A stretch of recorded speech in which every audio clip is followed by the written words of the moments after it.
ओम नमो विघ्नराजाय सर्वसौख्यप्रदायिनि दुष्टारिष्ट विनाशाय पराय परमात्मने लंबोदरम महावीर्य नाग यज्ञ प्रशोभितम अर्धचंद्रधरम देवं विघ्न विनाशनम ओम ह्रां ह्रीं ह्रूं ह्रें ह्रौं हः हेरम्बाय नमो नमः। सर्वा सिद्धि परदोषि त्वं सिद्धि बुद्धि परदो भाव चिंतितार्थ प्रदर्शित हिम शतक मोदक प्रिय सिंदूरारूण वस्ते च पूर्जितो वरदायक यद गणपति स्तोत्रम या पठेद भक्ति मानर तस्य देहम च गेहम च स्वयं लक्ष्मी मुच्यति। ओम श्री गणेशाय नमः। ओम विघ्नहर्ताय नमः। ओम श्री गुरु गणपते नमः। आदेश। ओम ब्रह्मणे नमः। ओम ब्रह्मणे नमः। ओम समस्पित्राय नमः। ओम अरिमापित्राय नमः। ओम स्वधा देवी नमः। ओम सर्वपित्राय नमः। ओम नमो भगवते वासुदेवाय। आदेश। आज मैं आपको श्राद्ध में जो 7वां अध्याय पढ़ा जाता है, जिस अध्याय को पढ़कर श्राद्ध का काम पूरा हो जाता है, उसके बारे में आपको विस्तार पूर्वक बताता हूँ। भगवान शिव कहते हैं, पार्वती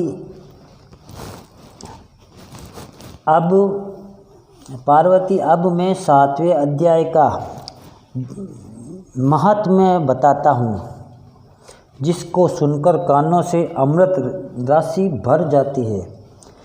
पाटलिपुत्र नामक एक दुर्गम नगर है, जिसका गोपुर अर्थात द्वार बहुत ही ऊंचा। उस नगर में एक शकुकर्ण नामक एक ब्राह्मण रहता था। उसने बनिया बुद्धि का आश्रय लेकर बहुत ही धन कमाया, किंतु न तो कभी पितरों का तर्पण किया, न ही देवताओं का पूजन। वह धन कमाने के लालच में तत्पर होकर राजाओं को ही भोज दिया करता। एक समय की बात है, उस ब्राह्मण ने अपना 4था विवाह करने के लिए अपने पुत्रों और बंधुओं के साथ यात्रा की। रास्ते में आधी रात के समय जब वो सो रहा था, कहीं से एक सांप ने आकर उसे काट लिया। उसके काटते ही उसकी ऐसी अवस्था हो गई, ना तो कोई मंत्र, ना कोई तंत्र, ना कोई औषधि, कोई भी उसके शरीर प्राण की रक्षा ना कर पाई। थोड़ी देर में उसके प्राण पखेरु उड़ गए। बहुत समय बाद वह एक प्रेत सर्प योनि में उत्पन्न हुआ, लेकिन उसका चित्त धन की वासना में बंधा हुआ था। उसने पूर्व इस वृत्तांत को स्मरण करके सोचा कि मैंने जो घर के बाहर करोड़ों की संख्या में अपना धन गाड़ रखा है, उससे इन पुत्रों को वंचित करके स्वयं ही उसकी रक्षा करूँगा। लेकिन आखिर कब तक? एक दिन सांप की योनि से पीड़ित होकर वह ब्राह्मण पिता ने अपने पुत्रों को स्वप्न में आकर समक्ष बताया, अपनी इच्छा बताई। तब उसके निरंकुश पुत्रों ने सवेरे उठकर बड़े विस्मय के साथ एक दूसरे से स्वप्न की बात कही।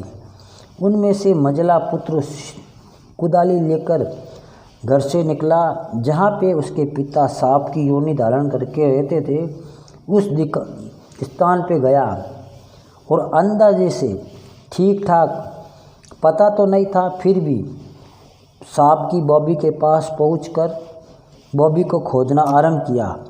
तब उस बॉबी से एक बड़ा भयानक सांप प्रकट हुआ और बोला, ओए पागल, तू कौन है? किस लिए आया है? क्यों बिल खोद रहा है? अथवा तुझे किसने भेजा है? ये सारी बातें मेरे सामने बता। तो पुत्र बोला, मैं आपका पुत्र हूँ, मेरा नाम शिव है। मैं रात्रि में सपने में देखा और आपने बताया यहाँ पे सोना है, मैं सोना लेने के लिए यहाँ आया हूँ। पुत्र की वाणी सुनकर सांप हंसता हुआ ऊंचे स्वर से बोला, यदि तू मेरा पुत्र है तो मुझे शीघ्र ही इस नाग योनि से मुक्त करा। मैं पूर्व जन्म के गाड़े हुए धन के कारण ही सांप की योनि में उत्पन्न हुआ हूँ। पुत्र ने पूछा, पिताजी आपकी मुक्ति कैसे होगी? इसका उपाय मुझे बताइए, क्योंकि मैं इस रात में सब लोगों को छोड़कर आपके पास आया हूँ। पिता ने कहा, बेटा गीता के अमृतमय 7वें अध्याय को छोड़कर मुझे इस जीवन से मुक्त करने में तीर्थ, दान, तप और यज्ञ भी समर्थ नहीं है। केवल श्रीमद् भगवत गीता का 7वां अध्याय ही प्राणियों के जरा, मृत्यु आदि दुख को दूर करने वाला है। पुत्र, मेरे श्राद्ध के दिन 7वें अध्याय का पाठ करने वाले ब्राह्मण को श्रद्धापूर्वक भोजन कराओ, इससे निस्संदेह मेरी मुक्ति हो जाएगी। वत्स, अपनी शक्ति के अनुसार पूर्ण श्रद्धा के साथ वेद विद्या में प्रवीण अन्य ब्राह्मणों को भी भोजन कराना। सर्प योनि में पड़े हुए पिता के ये वचन सुनकर सभी पुत्रों ने उनकी आज्ञा अनुसार उससे भी ज़्यादा खर्च किया। तब शकुसन ने अपना सांप शरीर को त्याग कर दिव्य शरीर धारण किया और अपना सारा धन अपने पुत्रों के हवाले कर दिया। पिता ने करोड़ों की संख्या में जो धन जोड़कर रखा था वह सब उन्होंने आपस में बांट लिए और उससे वह सभी पुत्र खुश भी हुए। उनकी बुद्धि धर्म में लगी थी, इसलिए उन्होंने उस धन से बावड़ी, कुआं, तालाब, यज्ञ तथा देव मंदिर के लिए उस धन का उपयोग किया और अन्नशाला भी बनाई। तत्पश्चात 7वें अध्याय का सदा जप करते हुए उन्होंने मोक्ष को प्राप्त किया। पार्वती, तुम्हें यह 7वें अध्याय का महात्म्य बताया गया है, जिसके श्रवण मात्र से सब पातकों का मुक्त हो जाते हैं। अब 7वें अध्याय का विषय क्या है ये समझिए। 6ठे अध्याय के आखिरी श्लोक में भगवान ने कहा, अंतरात्मा को मेरे में पिरोकर जो श्रद्धा और प्रीति पूर्वक मुझे भजता है वह सर्व प्रकार के योगियों से भी उत्तम योगी है। लेकिन जब तक मनुष्य को भगवान के स्वरूप, गुण और प्रभाव का पता नहीं चलता तब तक उसके द्वारा अंतरात्मा से निरंतर भजन होना मुश्किल है और भजन के प्रकार जानना भी आवश्यक है। इसलिए भगवान इस 7वें अध्याय में अपने गुण प्रभाव सहित सर्व स्वरूप का तथा भिन्न भिन्न प्रकार के भक्ति योग का वर्णन करते हैं। उसमें प्रथम उन्हें सावधान होकर सुनने की प्रेरणा देकर ज्ञान विज्ञान योग कहने की प्रतिज्ञा करते हैं। अब 7वां अध्याय आरंभ होता है, जो सुनिए।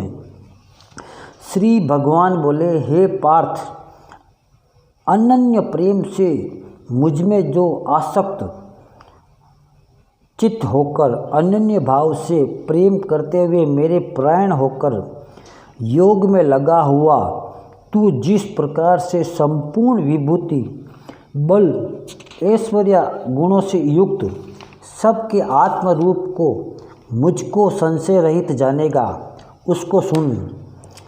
मैं तेरे लिए इस विज्ञान सहित तत्व ज्ञान को संपूर्णतया कहूँगा, जिसको जानकर संसार में कुछ भी जानने योग्य नहीं रह जाता।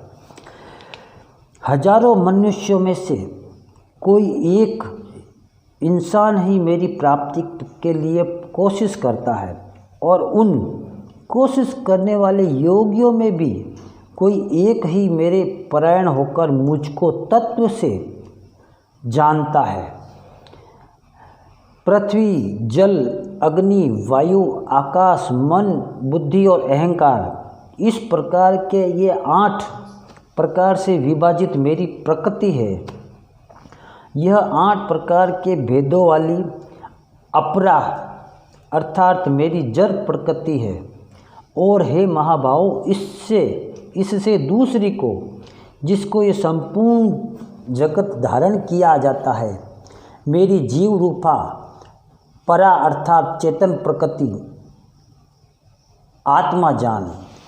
हे अर्जुन, तू ऐसा समझ कि संपूर्ण भूत इन दोनों प्रकृतियों से ही उत्पन्न होने वाले हैं और मैं संपूर्ण जगत का तथा जगत का प्रभव भी हूँ और प्रलय भी हूँ, अर्थात संपूर्ण जगत का मूल कारण भी मैं हूँ। हे धनंजय, मुझसे भिन्न दूसरा कोई भी परम कारण नहीं है।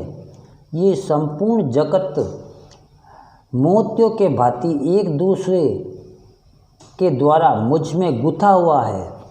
हे अर्जुन, मैं जल में रस हूँ, चंद्रमा और सूर्य में प्रकाश हूँ, संपूर्ण वेदों में ओंकार हूँ, आकाश में शब्द और पुरुषों में पुरुष तत्व हूँ, पृथ्वी में मैं सुगंध हूँ, अग्नि में मैं तेज हूँ तथा संपूर्ण भूतों में उनका जीवन हूँ और तपस्वियों का तप हूँ। हे अर्जुन, तू संपूर्ण भूतों का सनातन बीज मुझको ही जान। मैं बुद्धिमानों की बुद्धि और तेजस्वियों का तेज हूँ। हे भरत श्रेष्ठ, मैं बलवानों का आसक्ति और कामनाओं से रहित बल अर्थात सामर्थ्य हूँ। मैं सब भूतों में धर्म के अनुकूल, शास्त्र के अनुकूल काम हूँ और जो सत्वगुण से उत्पन्न होने वाले हैं और जो रजोगुण तथा तमोगुण से उत्पन्न होने वाले भाव हैं, उन सब को तू मुझसे ही होने वाले जान। परंतु वास्तव में उनमें मैं और वे मुझ में नहीं है।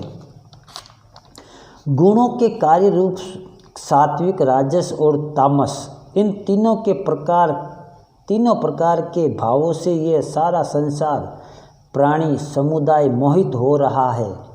इसलिए इन 3 गुणों से परे मुझ अविनाशी को कोई नहीं जानता, क्योंकि यह अलौकिक अर्थात अति अद्भुत त्रिगुणमयी मेरी माया बड़ी दुस्तर है।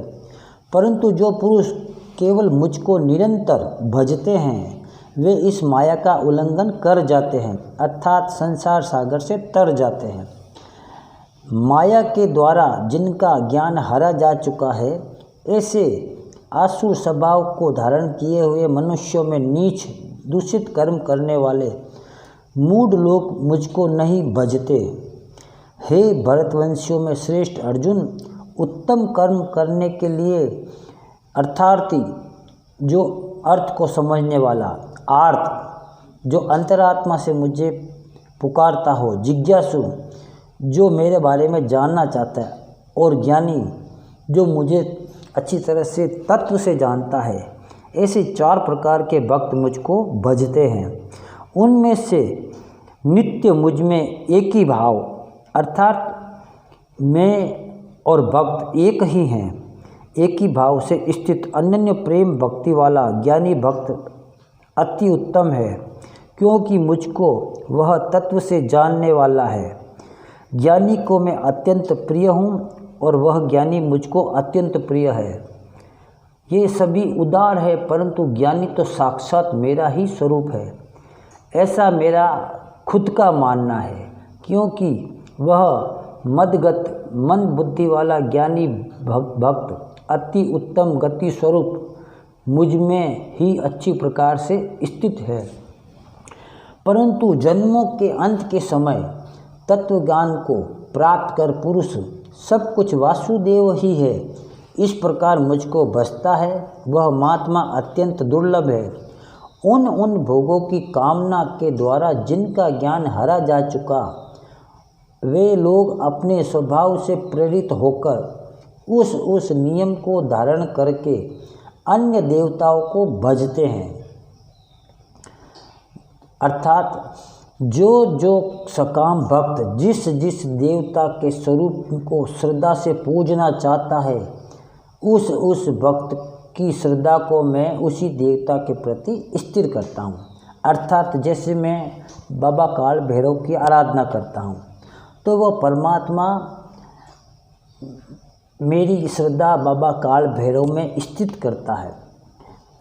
वह पुरुष उस श्रद्धा से युक्त होकर उस देवता का पूजन करता है और उस देवता से मेरे द्वारा ही विधान किए हुए इच्छित भोगों को निस्संदेह प्राप्त करता है। अर्थात जैसे हम बाबा भैरवनाथ जी की सेवा करते हैं उसी प्रकार परमात्मा ने हमारे भाग्य में भैरवनाथ जी की सेवा लिखी है और जो भी मेरे विधान मेरे भाग्य में लिखा है वह उनके द्वारा ही प्राप्त होता है। परंतु उन अल्प बुद्धि वालों को वह फल नाशवान है तथा वे देवताओं को पूजने वाले देवताओं को प्राप्त होते हैं और मेरे भक्त चाहे कैसे भी भजें, चाहे शिव के रूप में, भैरव के रूप में, शिव के रूप में या फिर नारायण के रूप में, लक्ष्मी जी के रूप में, किसी भी देव के रूप में भजेंगे वो मुझे ही प्राप्त होंगे। बुद्धिहीन पुरुष मेरे अनुत्तम अविनाशी परम भाव को जानने वाले न जानते हैं। बुद्धिहीन पुरुष मेरे अनुत्तम अविनाशी परम भाव को न जानते हुए मन इंद्रियों से परे मुझे सच्चिदानंद परमात्मा को मनुष्य की भांति जन्म कर व्यक्ति भाव को प्राप्त हुआ मानते हैं। अर्थात कुछ बुद्धिहीन मनुष्य भगवान को एक इंसान की तरह मानते हैं जो जन्मता है और मरता है, जबकि वो मैं नहीं हूँ। अपनी योग माया से छिपा हुआ मैं सबके प्रत्यक्ष नहीं होता। इसलिए अज्ञानी जन समुदाय, आज की जनरेशन, सेकुलर हिंदू मुझे जन्म रहित अविनाशी परमेश्वर को नहीं जानता, अर्थात मुझको जन्मने मरने वाला समझता है। हे अर्जुन, पूर्व में व्यतीत हुए और वर्तमान में स्थित तथा आगे होने वाले सब भूतों को मैं जानता हूँ, परंतु मुझको कोई भी श्रद्धा भक्ति रहित पुरुष नहीं जानता। हे भरतवंशी अर्जुन, संसार में इच्छा और द्वेष से उत्पन्न सुखादि द्वंद्व रूप मोह से संपूर्ण प्राणी अज्ञानता को प्राप्त हो रहा है, परंतु निष्काम भाव से श्रेष्ठ कर्मों का आचरण करने वाले जिन जिन पुरुषों का पाप नष्ट हो गया है वे राग द्वेष जनित द्वंद्व रूप मोह से मुक्त होकर दृढ़ निश्चयी भक्त मुझको सब प्रकार से भजते हैं। जो मेरी शरण में होकर जरा और मरण से छूटने के लिए यत्न करते हैं वे पुरुष उस ब्रह्मा को, संपूर्ण अध्यात्म को, संपूर्ण कर्म को जानते हैं। जो पुरुष अधिभूत और अधिदेव के सहित, अधियज्ञ के सहित सबका आत्मरूप मुझ अंतकाल में भी जानते हैं, वे युक्त चित्त वाले पुरुष मुझे जानते हैं, अर्थात मुझे ही प्राप्त हो जाते हैं।